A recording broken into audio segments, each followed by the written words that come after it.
Umewahi kufikiria usingekuwa na meno ungekuwa unakulaje nyama?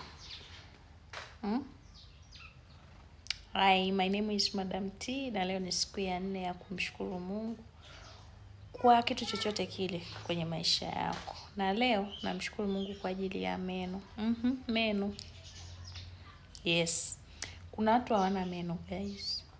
Kuna watu ni vibogoyo. Lakini wewe na mimi tumepewa meno. Ushawahi kumshukuru Mungu kwa ajili ya meno yako? Ukajiangalia tu kwenye kioo ukasema, jamani Mungu, asante kwa haya meno. Sasa leo tuseme pamoja, mimi na wewe. Moja, tunaenda kusema hivi, asante Mungu kwa haya meno. Sawa eh? Are we together? Yes. 1, 2, 3. Asante Mungu kwa haya meno. Hivyo tu Mungu anafurahi.